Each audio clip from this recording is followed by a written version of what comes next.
Isang magandang buhay mga bata. Mabuting tao po, teacher. Isa pa, hindi ko kayo marinig. Isang magandang buhay mga bata. Mabuting tao po, teacher. Kamusta naman ang inyong araw mga bata? Okay lang po.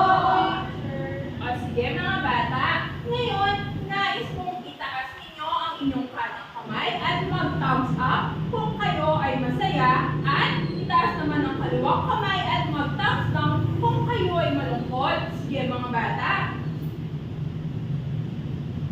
Sige Maren, bakit ka malungkot ngayong araw? Kasi po, marami po silang pinigil na assignment, teacher. Kasi marami silang binibigay na assignment. Okay lang yan, Maren. Matatapos din ang inyong mga gawain. Pero dapat lagi kayong masaya para pagbungad ng bukas, kayo ay magiging Matalino. matalino o kaya naman ay Masaya. produktibo. Ngayon mga bata, nais kong kayo ay tumayo at tayo'y manalangin.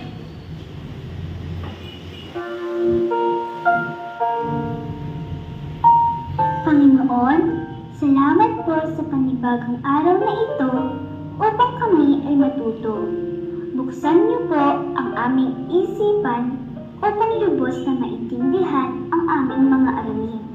Bigyan niyo din po ang aming mga guro, mga magulang, at mga kamag-aral ng lakas ng katawan at isipan na masigit namin kailangan sa araw-araw sa panahong ito. Ang lahat po ng ito ay aming dinadalangin sa iyo, aming Diyos Ama. Amen.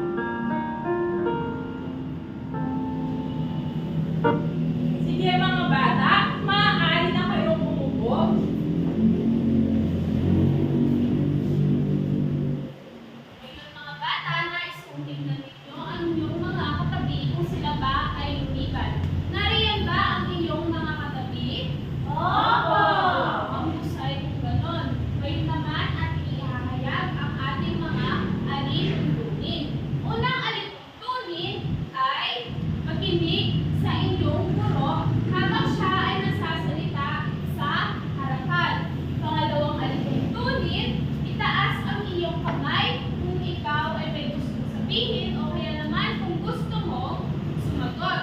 Pangatlong alituntunin, respetuhin natin ang bawat isa sa atin at respetuhin din natin ang ating guro. Pang-apat na alituntunin, tayo ay sumunod sa mga direksyon na bibigay sa atin ng ating guro. At pang-limang tuntunin, tayo ay gumamit ng magagandang salita. Naintindihan niyo ba mga bata? Opo!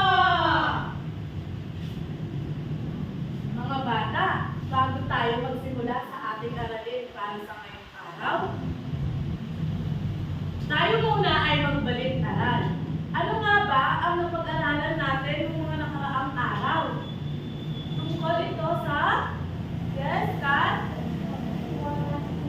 pagtitiwala sa sarili. At bakit natin kailangan magtiwala sa ating sarili? Kaya Maren, Kasi po nalalaman natin yung kakayahan natin ng talento.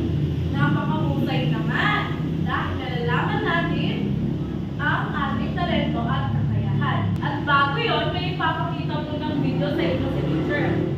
Makinig kayo dahil may ilan akong mga katanungan sa inyo. Handa na ba ang lahat? Opo! Okay. Ana Maria, akda ni Inang Marcel A. Sangilyosa at inilarawan ni Binibining J. Pauline B. Messina.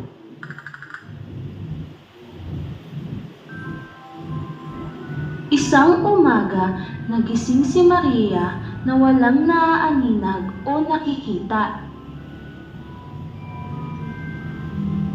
Hindi rin niya naririnig ang tunog ng orasan na malapit sa kanya.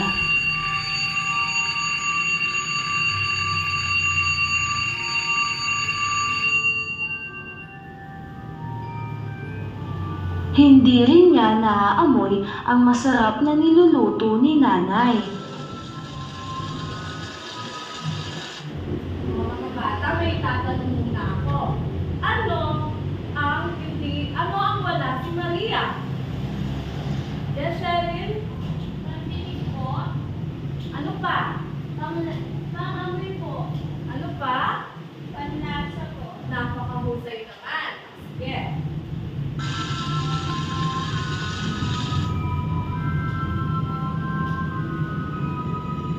Gusto niyang magsalita pero hindi niya magawa.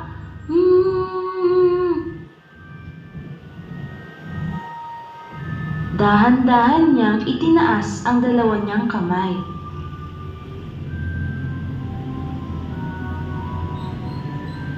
At hinawakan ang kanyang mukha.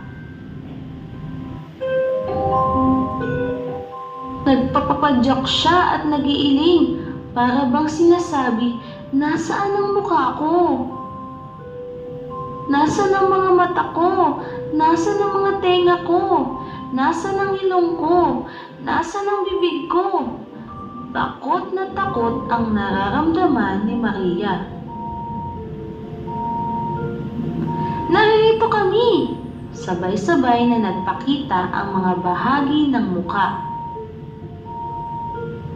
Hindi mo kasi kami nililinis, pinababayaan mo kami, ang sabi ni Bibi. O mga bata, bakit nagtampo ang mga parte ng katawan ni Maria? Yes, dahil hindi po nililinis ni Maria. Mahusay. Umiling-iling si Maria na para bang sinasabi na, mula ngayon ay hindi ko na kayo pababayaan, lilinisin ko na kayo. Maya-maya pa, nagtakbuhan sa mukha ni Maria ang dalawang mata, ang dalawang tenga, ang ilong at ang bibig. Tuwang-tuwa si Maria nang umarap siya sa salamin. Nakikita na niya ang mga ibon at naririnig na niya ang mga huni nito.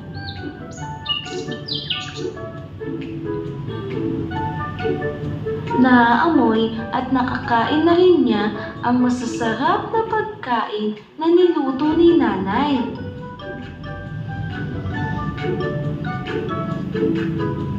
Masayang-masaya na si Maria dahil nakakakita, nakakaamoy, nakakarinig at nakakapagsalita na siya. Kaya mula noon, inaalagaan na ni Maria ang kanyang katawan. O mga bata, nakinig ba kayo sa video inyong pinanood? Oo! Kung gayon, ano ang aral sa ating kwento? Yes, Maren? Alagaan po ang sarili natin. Mahusay. Alagaan natin ang sarili natin dahil yun ang makakabuti sa atin.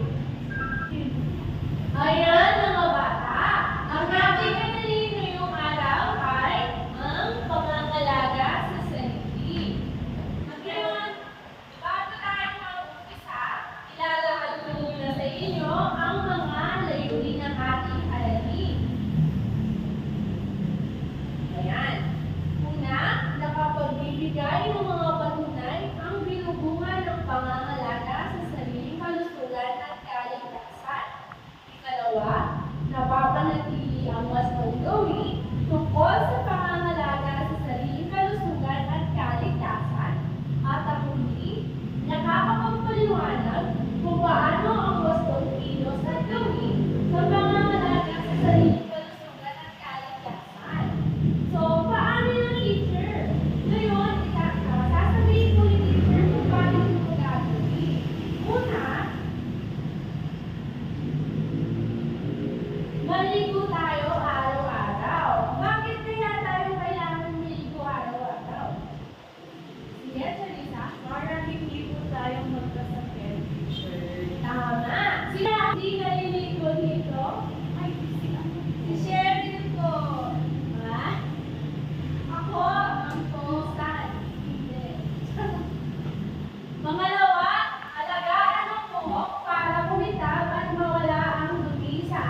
Bubigay at linisin ang mga ko sa kabata. Matindi na ang ninyo. Ayan, malilinis ang mga ko ng mga bata. Very good. Ikaw wala naman, mag-ehersisyo araw-araw. Nag-exercise ba kayo mga bata? Minsan po. Diba kapag Monday, flag ceremony, nagpa-practice po tayo or nag-exercise? Umaga din po ba kayo? Yan, very good. Ang huli naman, matulog sa tamang oras. Anong oras kayo natutulog? 8 po. Ang aga naman. Ilang oras ang inyong tulog? 8 hours po. Wow! Sana all! Naiintindihan niyo ba ang ating narinig ngayon? Yes! Ayan, dumako na tayo sa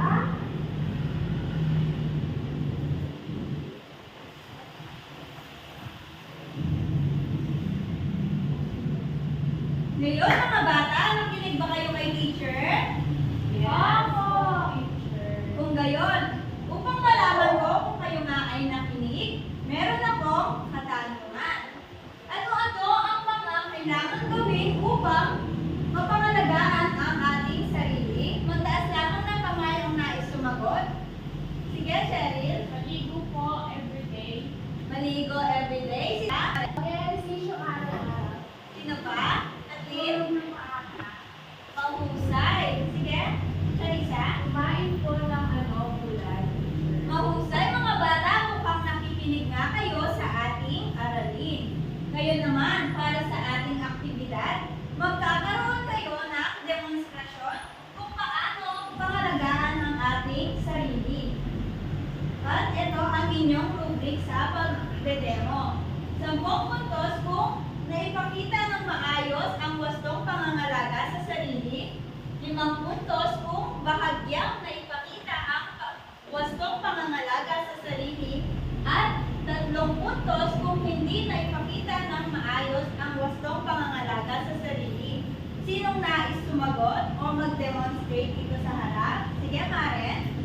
I-demonstrate mo nga kung paano ang tamang pagsisibilyo. May brush.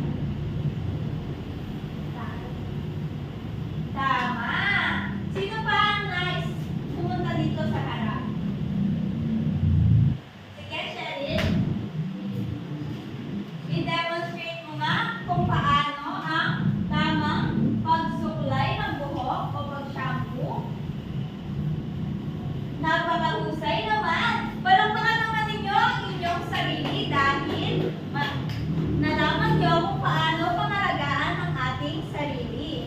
Ngayon, dumako naman tayo sa ating pagtataya. Para sa inyong pagtataya, kunin ang pangalawang kwaderno sa inyong bag. Ngayon, isulat ito. At moto, piliin ang tama kung ito ay nagpapakita ng wastong pamamaraan ng pangangalaga ng katawan at mali kung hindi naman. Naiintindihan ba mga bata? Opo! Ngayon, babasahin ko ang una. Matulog sa takdang oras ng pamamahinga. Pangalawa, kumain ng mga mabiberdeng gulay at prutas. Pangatlo, mag-ehersisyo upang malakas ang katawan. Pang-apat, maligo lamang kung kailangan magustuhan. At pang-lima, maging malinis sa katawan upang sakit ay maiwasan. Sinong gustong sumagot sa una?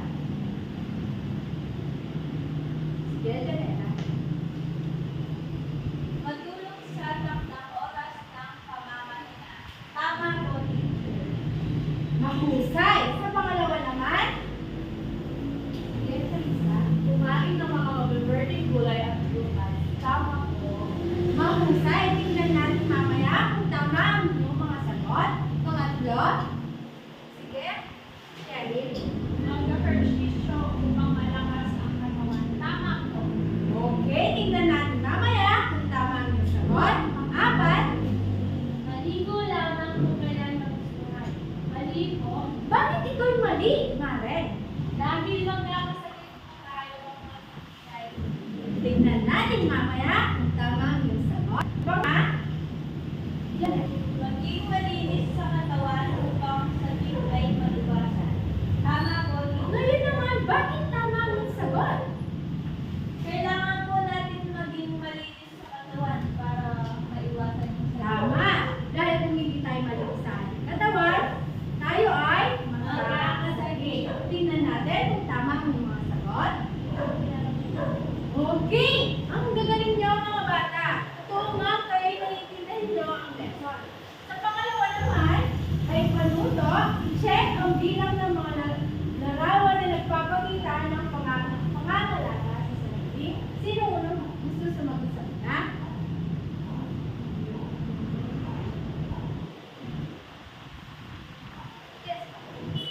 Check po. Tingnan natin. Magaling, Maren. Pangalawa. Sige, Chef. Wrong po. Tingnan natin kung mali nga ang pagkain ng tsokolate.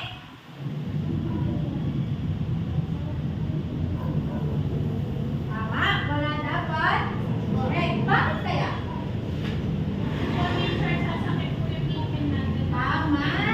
Diba? Sabi nga kanina, kailangan nagtututbrush at hindi dapat kumakain ng matatamis dahil masisira ang ating mga ngipin. Okay, sa pang-tatlo,